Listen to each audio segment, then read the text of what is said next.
J'ai été humiliée de manière incroyable devant ma belle famille le jour de Noël. Une vérité touque.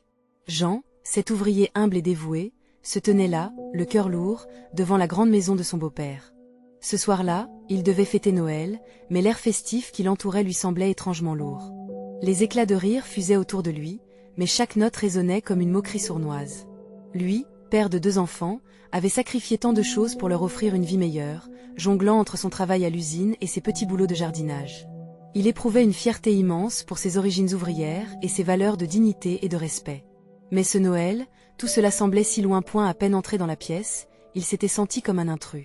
Sa belle-sœur, avocate brillante, partageait ses récits de réussite, tandis que son beau-frère, entrepreneur ambitieux, enchaînait les anecdotes sur ses affaires florissantes.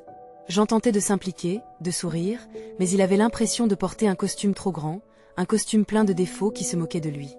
Dehors, les lumières scintillantes symbolisaient l'harmonie et la joie, mais pour lui, chaque sourire était un rappel de ses luttes et de ses sacrifices. La tension monta d'un cran lorsqu'en plein repas, son beau-père, avec une légèreté déconcertante, lâcha une remarque qui tomba comme un coup près. « Tu sais, Jean, il faut vraiment que tu te concentres sur l'avenir de tes enfants. Ils ne peuvent pas finir comme des perdants. » Les rires qui suivirent lui brûlèrent les joues. Le mot « perdant » tsunami dans son esprit, résonnant comme une vérité amère.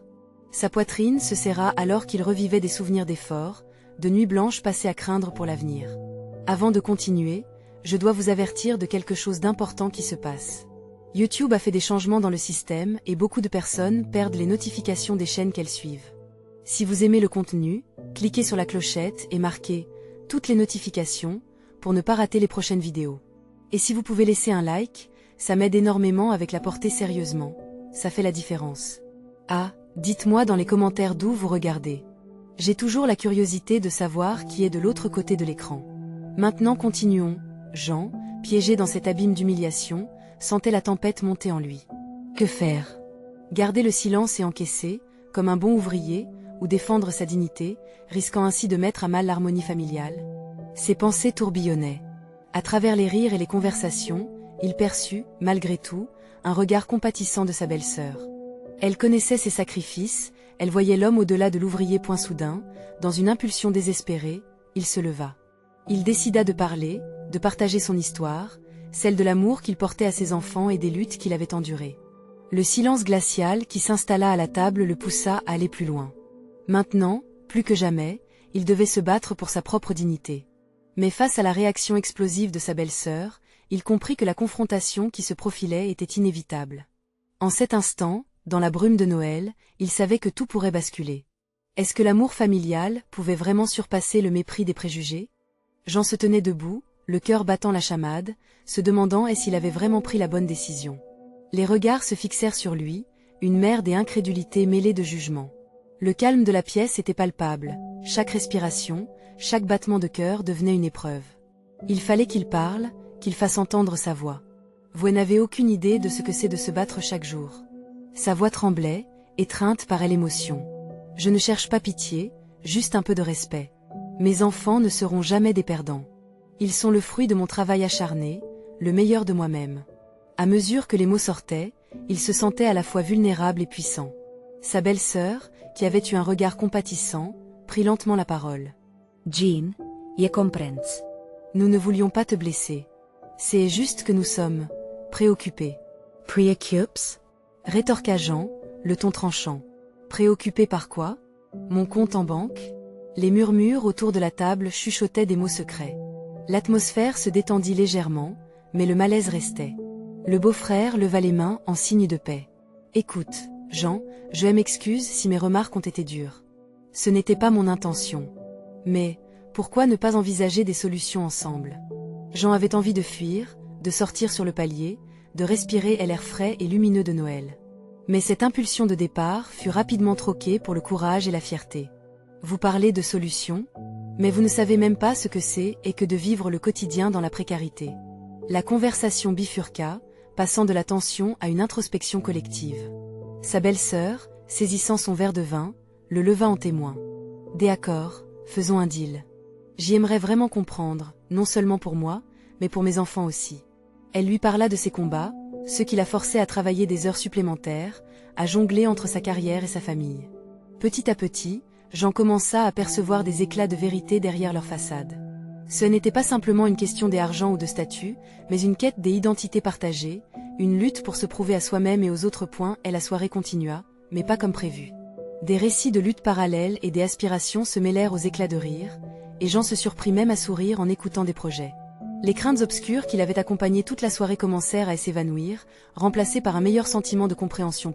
Alors qu'il se levait pour dire au revoir, malgré l'absence des jetés traditionnels de la part de son beau-père, Jean pouvait voir une lueur d'appréciation dans ses yeux. Peut-être que, après tout, il avait percé la carapace de leur superficialité. En sortant, une pensée troublante l'enveloppa. La bataille pour la dignité n'était pas seulement la sienne, mais celle de tout un chacun.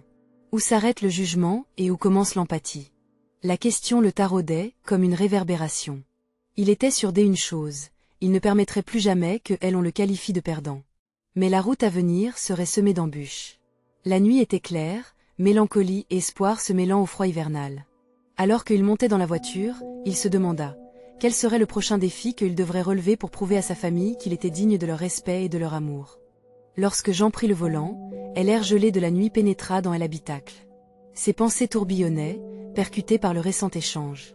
Lutter pour se faire entendre, pour être compris, c'était devenu sa réalité. Ce désir de dignité, de respect, d'appartenance, elle empoignait avec une telle force qu'il en avait presque mal au cœur. Au fur et à mesure qu'il roulait sur les routes des hivers, les lumières scintillantes des maisons bordant la voie lui rappelaient joyeusement l'esprit de Noël. Mais à l'intérieur, c'était tout autre chose. Sa tête était pleine de questions. Comment continuer à avancer après cette confrontation? Que faire pour ne pas revenir en arrière, pour se prouver qu'il était capable? En arrivant chez lui, il ouvrit la porte doucement, ne voulant pas réveiller ses enfants. Il dormait paisiblement, inconscient des luttes des adultes. Il se dirigea vers la cuisine, se préparant un café, ce compagnon amer des longues nuits. Alors qu'il observait la vapeur s'élever, il se remémora chaque mot échangé. Leur acceptation, leur tentative de compréhension, elle avait touché, mais il restait un sentiment amer dans sa gorge. Pourquoi n'ai-je pas été assez fort pour clamer haut et fort ma vérité? Se demanda-t-il. Au lieu de crier, il avait donné un aperçu de ses blessures, quelque chose qu'il gardait habituellement enfermé. Impacté, il comprit qu'il devait faire un pas de plus. Le lendemain, l'aube d'un nouveau jour, il se leva avec la détermination de changer les choses. Les enfants réclamaient leur petit déjeuner, leur rire résonnant comme de la musique. Jean se mit à préparer des crêpes, ce petit plaisir simple qui émanait de sa passion pour leur bonheur.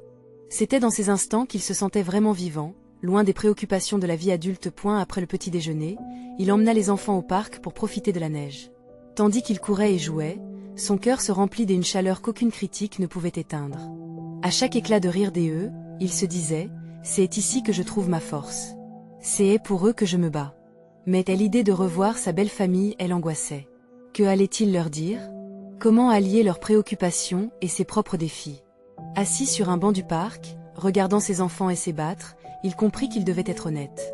C'est dans la vulnérabilité qu'il trouverait sa force. Le soir venu, il prit son téléphone. L'idée d'envoyer un message à sa belle-sœur lui traversa l'esprit. Il voulait lui parler, lui expliquer ses doutes, partager ce qu'il ressentait.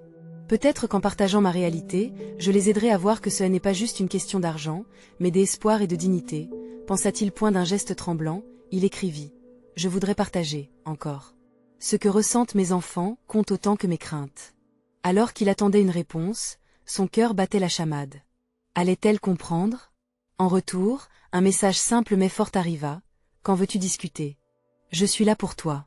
Cette promesse de dialogue, de compréhension mutuelle, illumina son cœur. Jean réalisa qu'il n'était pas seul dans ce combat. Peut-être que même ses luttes les plus profondes pourraient devenir des ponts entre eux. Peut-être qu'ensemble, ils pourraient affronter la réalité. Mais alors que l'euphorie du moment s'apaisait, un nouvel enjeu surgit dans son esprit. Et si, finalement, il pouvait transformer cette douleur en motivation pour créer quelque chose de plus grand pour ses enfants? Le défi qui l'attendait était bien plus vaste que lui-même. Un murmure d'inquiétude planait toujours, une ombre qui lui rappela que la route serait longue. Quelle serait sa prochaine étape dans cette quête de dignité et de respect? La réponse se cachait peut-être dans ses propres rêves. Et maintenant, la prochaine rencontre s'annonçait déjà comme un tournant. Sera-t-il prêt à affronter cette vérité qui pourrait changer leur dynamique à jamais? Jean se tenait devant le miroir, les mains moites et le cœur en proie à une tempête d'émotions. La joie des retrouvailles familiaux était maintenant assombrie par une angoisse sourde. Sa belle-sœur, bienveillante mais intrusivement curieuse, allait poser des questions difficiles. Et qu'en était-il de ses propres parents, de leur regard porté sur lui? La question le hantait, allait-il être un échec aux yeux de sa famille? Il prit une profonde inspiration, tentant de calmer le tumulte intérieur. Dans quelques heures, ils seraient tous réunis pour célébrer Noël. Cette pensée, autrefois synonyme de joie, pesait désormais lourdement sur ses épaules. Les rires et les chants joyeux seraient là, mais en lui, un combat silencieux se menait point une fois à la fête, il côtoya les enfants, riant aux éclats, jouant dans la neige. Leur innocence lui apportait un répit, un petit moment d'évasion. Alors qu'il les regardait, il se remémora pourquoi il se battait. Ses enfants, leur sourire radieux, étaient sa lumière dans l'obscurité. « Peut-être que je pourrais simplement être moi-même », se murmura-t-il. Ce soir, il n'allait pas jouer un rôle. Non, il allait parler de ses peurs, de ses doutes, et peut-être même de ses échecs. En révélant sa vulnérabilité, il semblait que ce serait la première étape vers une acceptation plus authentique et un lien plus fort. Les membres de sa belle famille arrivèrent progressivement. Les accolades et les rires résonnaient, et tout semblait à la fois merveilleux et terrifiant. Au milieu de toute cette joie, Jean se sentit comme un étranger sur une planète inconnue. Mais il se força à sourire, à participer, même si son cœur battait très vite lorsque le moment du repas arriva, il se retrouva à table, entouré de familiers sourires et de converses animées. La discussion se engagea autour de projets et avenirs et de succès personnels. Jean sentit un froid glacial envahir son ventre. Et son tour vint. « Alors Jean, comment ça va au travail ?» demanda son beau-frère, une curiosité innocente dans la voix poincée était le moment. Ces mots trébuchèrent initialement, mais il les trouva. « Eh bien, les choses sont compliquées. Je fais face à des défis, mais je reste déterminé. Mes enfants ont besoin de voir leur père se battre. » Un silence s'installa, lentement cassé par des murmures de soutien et des regards d'empathie. Loin d'être les reproches qu'il avait anticipés, ils créèrent un espace pour lui, pour ses sentiments. À cet instant, quelque chose en lui s'apaisa. Sa sœur lui lança un regard compréhensif. Elle pourrait être ce pilier de force dont il avait besoin pour avancer. Et avant de s'en rendre compte, il dévoila des histoires de ses luttes, ses doutes, mais aussi de ses rêves. Il fut surpris de découvrir que des autres éprouvaient des sentiments similaires. Des échanges se mirent en place, des paroles résonnèrent autour de la table. Sa belle famille, au lieu de se juger, s'unissait dans une compréhension mutuelle. Jean comprit alors que ses peurs, loin de le marginaliser, pouvaient le rapprocher des eux. Le repas prit une tournure différente, les rires se mêlant à une résonance plus profonde de partage humain. Ce Noël, au lieu de s'éteindre dans l'oubli, renaissait d'une force collective. Une heure plus tard, alors que les enfants se précipitaient dehors, une lueur d'espoir brilla dans l'esprit de Jean. Peut-être que ce fut un tournant. Il se sentit prêt à continuer cette lutte, avec le soutien de sa famille. Et l'ombre inquiète qui pesait sur lui commençait à se dissiper, mais un nouveau défi s'annonçait. Leur lien nouvellement tissé allait-il suffire pour franchir la prochaine étape difficile? La responsabilité de sa vérité fut à portée de main, mais peut-être que le chemin était encore plus sinueux qu'il ne l'imaginait. Et maintenant, alors que l'esprit de Noël flottait autour de lui, il se posait la question brûlante. Quelles étaient les prochaines vérités à affronter? Jean ressentit une vague de chaleur inondant son cœur lorsque les rires des enfants rebondirent dans la cour, une mélodie douce et vivante qui cassait son anxiété. Il se leva, écartant les chaises autour de la table, comme s'il se préparait à franchir une porte vers un nouveau monde. Il observa un groupe de petits bouts de chou construire un bonhomme de neige, leur visage illuminé par un bonheur clinique des innocences. Le sourire aux lèvres, il s'approcha, un peu que pour flattant son esprit troublé. L'un des enfants, les joues roses à cause du froid, se tourna vers lui et s'écria « Tu veux nous aider ?» Un simple mot, mais pour Jean, c'était comme une invitation à un festin. Pour une fois, il n'était pas le centre d'un jugement, mais un héros aux yeux de ses enfants. Jean s'agenouilla, attrapant une poignée de neige et commençant à former une boule. Leurs rires se mêlèrent à la mélodie des clochettes des traîneaux au loin. Les préoccupations de la table, de l'anxiété de ses parents, du regard bienveillant mais pesant de sa belle-sœur, s'estompaient lentement, comme un nuage qui se dissipe au soleil. Ce moment d'enfance, ce retour à l'innocence, lui rappelait pourquoi il s'était battu. Mais alors que le bonhomme de neige prenait vie, une autre pensée s'immisça dans son esprit. Et si tout cela n'était qu'un mirage? Et si, en rentrant à la maison, tout ce qu'il avait partagé, tous ces mots sincères, n'étaient que des promesses en l'air? Le doute commença à ronger l'euphorie nouvelle. Il avait exprimé ses luttes, ses échecs, mais pouvait-il vraiment croire qu'il avait été compris? Lorsque la fête se poursuivit, une nouvelle vulnérabilité émergea, cette fois plus profonde, plus frissonnante.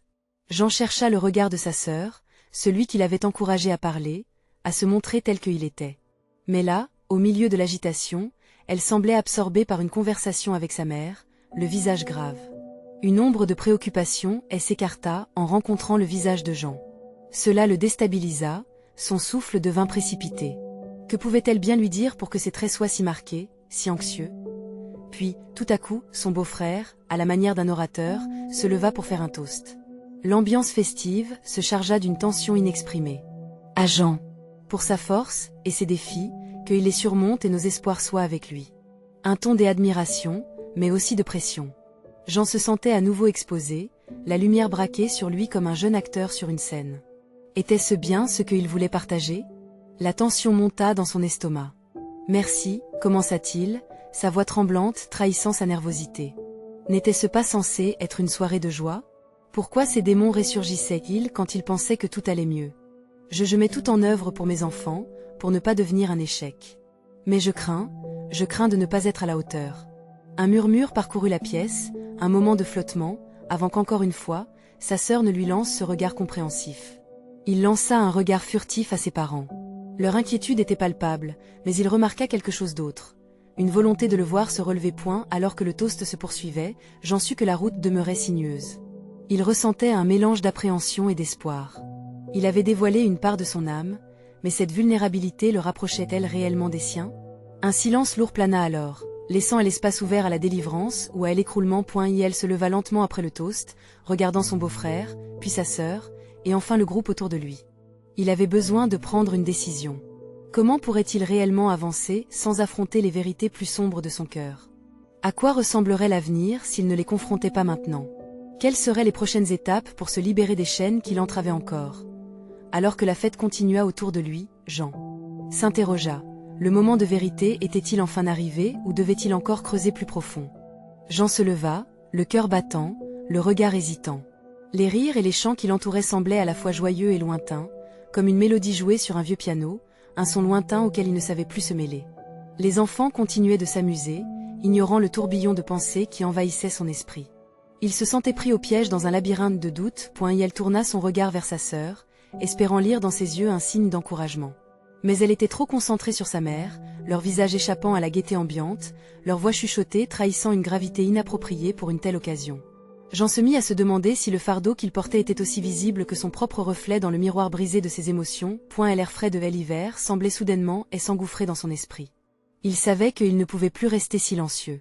Les mots qu'il avait si courageusement partagés, étaient-ils tombés dans l'oreille d'un sourd? Il inspira profondément, déterminé à faire entendre sa vérité malgré la nacelle de tension qui l'enveloppait. Écoutez, tout le monde sa voix s'éleva, hésitante mais ferme. Les murmures s'arrêtèrent, les regards se tournèrent vers lui, et il se sentit nu sous cette attention. Je sais que vous avez été là, même quand je ne savais pas comment me battre. Mais j'ai l'impression de marcher sur des charbons ardents, d'être constamment sur le point de me brûler. Les enfants cessèrent de rire et échangèrent des regards, le sérieux de la situation s'imposant lentement dans leurs esprits naïfs. Sa sœur, qui lui avait toujours tendu la main, comptait sur lui pour être celui qui apportait la lumière dans la tempête. Mais Jean ressentait seulement l'ombre de ses propres incertitudes. Je crains que tout cela ne soit qu'un grand faux-semblant, poursuivit-il, le souffle court. Comme un bonhomme de neige qui fond au premier soleil. Je ne veux pas que mon fils et ma fille grandissent avec un père défaillant, prisonnier de ses propres démons. Un silence pesant emplit la pièce, partagé entre la compassion et la crainte. Des murmures s'élevèrent lentement comme des vagues sur une mer agitée. Jean percevait des regards curieux, voire inquiets. Mais, dans ce tumulte, il distingua un visage familier, sa sœur. Ses yeux brillaient d'une lueur d'espoir, et cela lui insuffla une nouvelle force. Elle continua, sa voix se posant progressivement. Je ne peux plus porter ce poids seul. Je veux m'engager à affronter ce qui me ronge. Peut-être que ce n'est pas une faiblesse d'admettre que je suis perdu, mais un vrai courage de chercher une boussole. Les enfants reprirent leur jeu, mais l'atmosphère s'était transformée. Les adultes avaient cessé de chuchoter, préoccupés par une nouvelle compréhension des luttes de Jean. Les visages autrefois marqués par l'inquiétude laissaient place à une bienveillance inattendue. Tout à coup, la main de sa sœur se glissa dans la sienne. Ce contact simple fut une révélation, une promesse silencieuse qu'elle était là, pour l'accompagner sur ce chemin tumultueux. Il ne luttait pas seul, et son cœur s'emplit d'une chaleur réconfortante à cette pensée. « Jean, dit-elle enfin, sa voix douce comme une brise hivernale, tu n'as jamais été un échec. Nous sommes tous là pour toi, non pas pour te juger, mais pour te soutenir. Ensemble, nous pouvons faire face à tout cela. Ces paroles étaient comme une vague qui emportait ses doutes, et il réalisa que la communauté familiale était plus solide qu'il n'avait jamais osé l'admettre. Mais il savait que le chemin serait long et parsemé d'embûches. Les rires des enfants redoublèrent, attirant de nouveau son attention. Cette fois, il ne se sentait pas à l'écart. Il s'approcha d'eux, empli d'une détermination nouvelle, prêt à embrasser cette dualité d'être à la fois un père, un frère, et un homme en quête de rédemption. Dans ce tourbillon de feux d'artifice émotionnel, une question latente se posait à lui. Était-il vraiment sur le point d'enfin se libérer, ou restait-il encore des ombres à chasser? Ce moment de vérité ne faisait que commencer, promettant de révéler toutes les nuances de son combat intérieur face à l'amour et à la peur. Le festin, vibrant autour de lui, ne faisait que commencer, mais qu'adviendrait-il lorsque les masques tomberaient et que la lumière se poserait sur les vérités plus sombres encore à explorer? Jean s'approcha des enfants, étreint par une envie soudaine de réintégrer ce monde lumineux, celui des rires et des jeux innocents. Alors qu'il les observait s'agiter, il se rappela de moments d'enfance, de ces rires cristallins partagés, oubliant un instant ses préoccupations.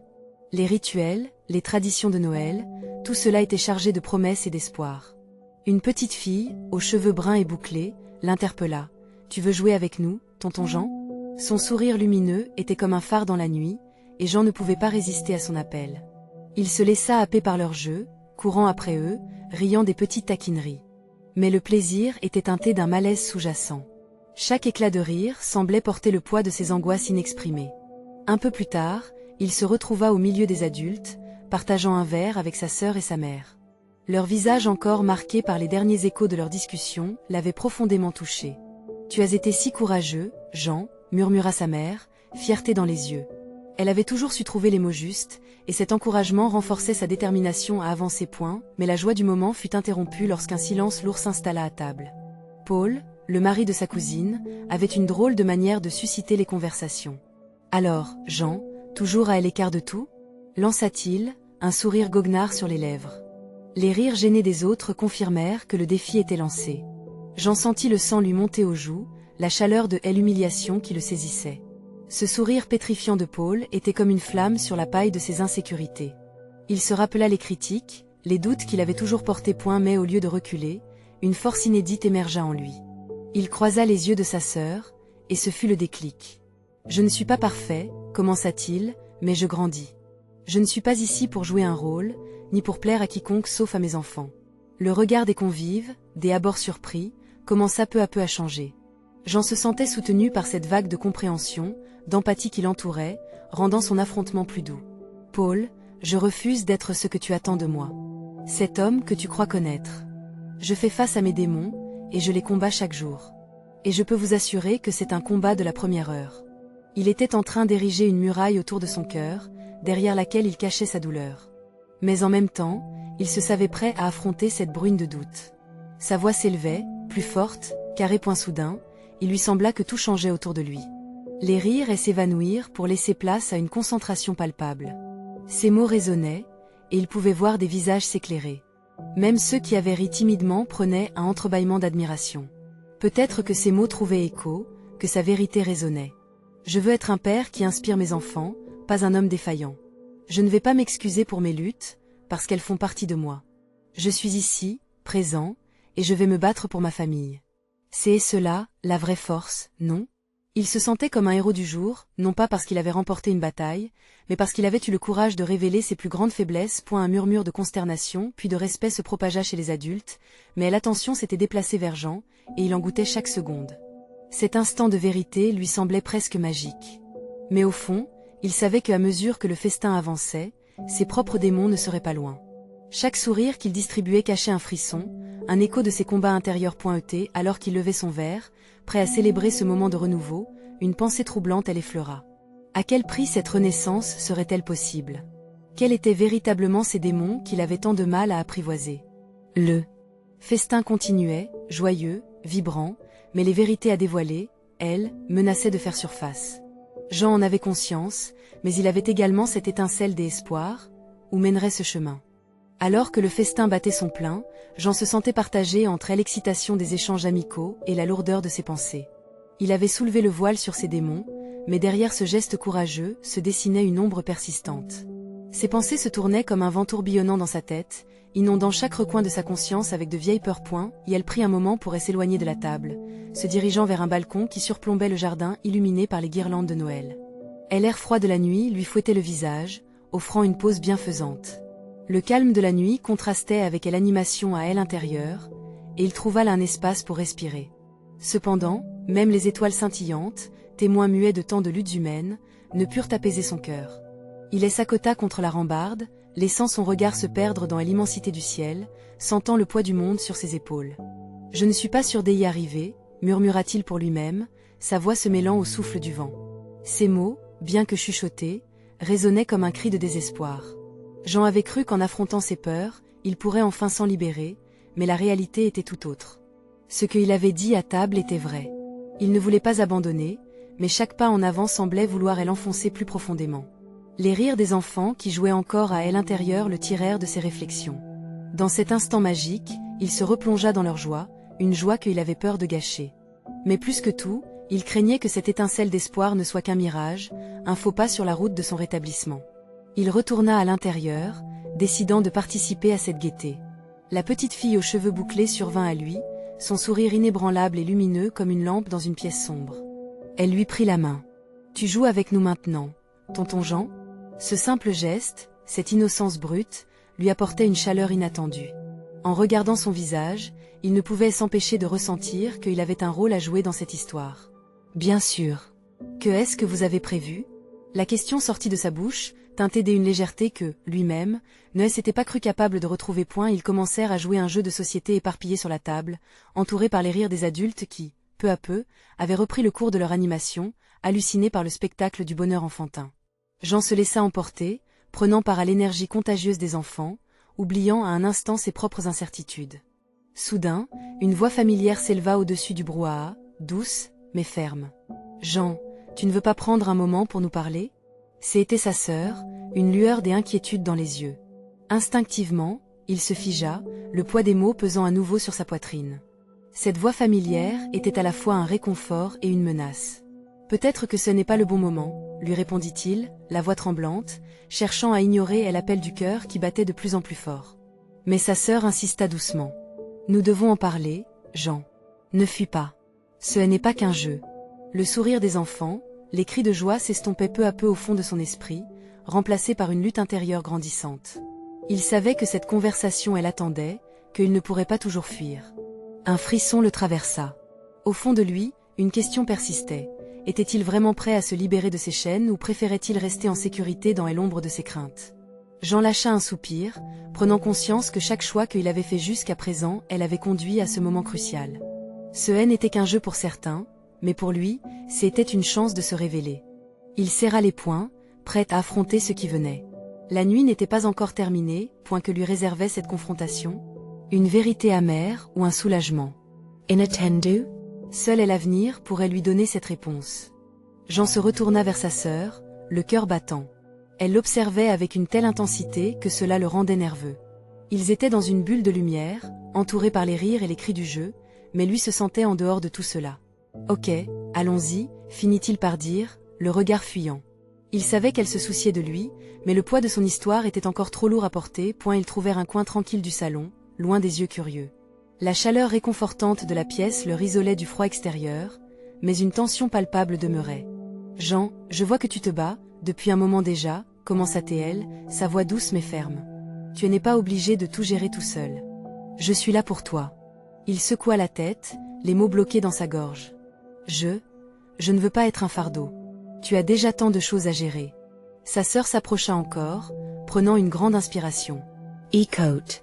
Même les super-héros ont besoin d'aide. Tu as besoin de parler de ce que tu ressens, pas de tout cacher. » Les mots résonnèrent en lui. Il se sentit vulnérable, mais quelque chose en elle lui donnait la force d'ouvrir les vannes. Il inspira profondément, la voix tremblante. « J'y ai peur, tu sais. Peur de ce qui pourrait arriver si je me montre vraiment.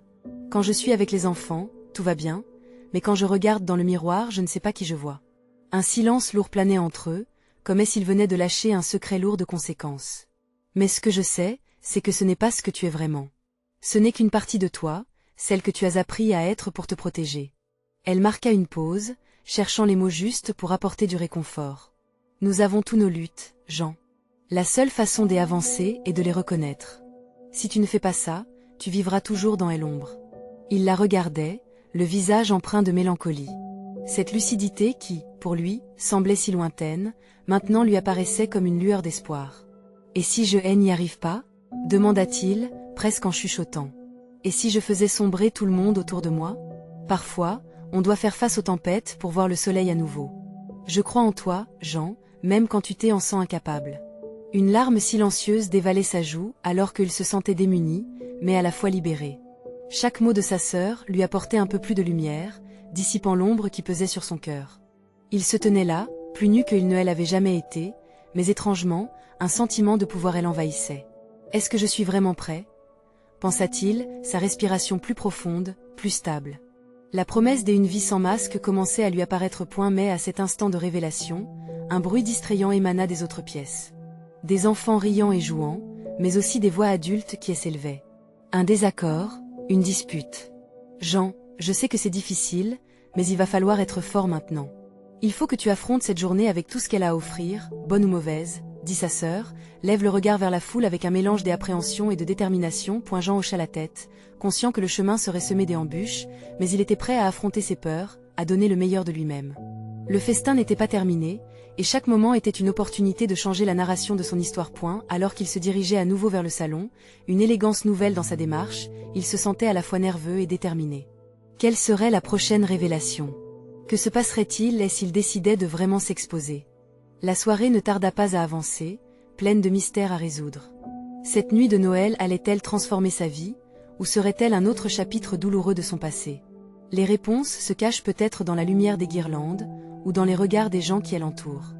Jean entra dans la pièce, le cœur lourd mais résolu. Ce Noël ne serait pas comme les autres. Il avait pris une décision. Il ne jouerait plus le rôle de l'homme invisible, celui qui écoute sans rien dire, qui subit les jugements sans jamais répliquer. Ses yeux parcoururent la salle, s'attardant sur les visages de sa belle famille, sur ces rires qui l'avaient tant blessé par le passé. Mais cette fois, il se sentait différent. Il s'approcha du salon, où sa mère et sa sœur discutaient doucement, les rires des enfants en arrière-plan comme une mélodie réconfortante. Jean prit une grande inspiration et se mit à parler. « J'aimerais que vous m'écoutiez tous un instant. » Sa voix, au début hésitante, prenait de l'assurance. Tous les regards se tournèrent vers lui, éveillant d'abord un silence curieux avant de devenir attentif. « Je suis ici pour mes enfants, pour être un père présent et digne de ce nom. Mais je me sens souvent comme un perdant, et je ne veux plus que cela me définisse. » Le mot « perdant » résonna dans la salle, mais au lieu de s'y enferrer, il s'en affranchissa, comme un oiseau briserait ses chaînes. « Je n'ai pas toujours été à la hauteur, mais je fais de mon mieux chaque jour. Je sais que ma situation est différente des vôtres, mais je mérite autant de respect que chacun de vous, peu importe notre parcours. » Ces mots s'accrochaient à l'air, vibrant de vérité.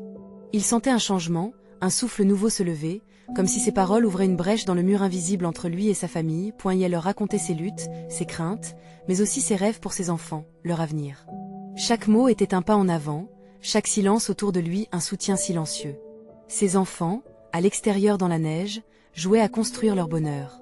Le rire innocent des petits lui insuffla encore plus de courage. Et je ne veux pas que mes enfants soient marqués par mes doutes. Je veux qu'ils voient un père qui se bat, qui est sincère. Une lueur d'empathie dans les yeux de sa sœur lui donna la force de continuer. Je ne cherche pas de pitié. Ce dont j'y ai besoin, c'est aider une vraie compréhension. Nous avons tous nos luttes. Peut-être que si nous les partageons, nous pourrions créer un lien qui nous unit, plutôt qu'un mur qui nous sépare. Sa belle-sœur, qui l'avait souvent regardé de haut, prit alors la parole. Jean, je n'avais pas réalisé à quel point tu te sentais isolé et incompris. Le fait que tu partages, cela est puissant. Peut-être que nous pouvons aussi vous soutenir, même de manière différente. Nous avons tous nos propres combats. Les murmures de soutien autour de la table se firent entendre, le malaise se dissipant comme une brume au soleil. Chaque voix, chaque geste, chaque regard confirmait l'accord tacite d'un soutien mutuel. C'était un tournant. Leurs préjugés, même si lentement, commençaient à se fissurer. Jean sentit un poids s'enlever de ses épaules. Et l'amour qu'il ressentait pour sa famille, et la peur d'être jugé, se transformaient en détermination à poursuivre sa route, non pas seul, mais entouré de ceux qui l'aimaient. La soirée se poursuivit dans un climat de camaraderie renouvelé. Les rires, les échanges de regards complices et les histoires partagées devenaient des ponts reliant leur passé à un avenir commun. Peu à peu, chaque membre de la famille dévoila ses propres luttes, et une promesse silencieuse s'installa. Celle de se soutenir les uns les autres. Finalement, la nuit tirait à sa fin. Jean se tenait là, la lumière des guirlandes illuminant son visage, et observa sa belle famille avec gratitude. Ce Noël avait été le catalyseur d'une transformation profonde, une renaissance. Il ne porterait plus le poids de ses insécurités comme une croix, mais comme une armure forgée dans la vérité. Et à chaque pas qu'il ferait, il se sentirait en accord avec lui-même. Les enfants, toujours engrossés dans leur jeu, elle appelèrent à rejoindre, et Jean sourit. Une vibration de joie, de paix intérieure. D'espoir stridait alors qu'il les rejoignait. Le chemin était encore semé d'embûches, mais il savait maintenant, sans elle l'ombre d'un doute, qu'ensemble ils pouvaient surmonter les tempêtes et construire un futur brillant. Cette nuit de Noël n'était pas la fin, mais le début d'une belle histoire à écrire ensemble. Abonnez-vous immédiatement à la chaîne pour ne pas rater nos prochaines histoires exclusives. Laissez un like maintenant pour nourrir l'algorithme, c'est le moment de montrer votre soutien. Partagez cette vidéo instantanément avec au moins 5 amis qui ont besoin de voir cette conclusion. Dites-nous dans les commentaires vos réactions et théories sur cette fin. Seuls les vrais fans comprennent l'importance de soutenir la chaîne à travers ses actions.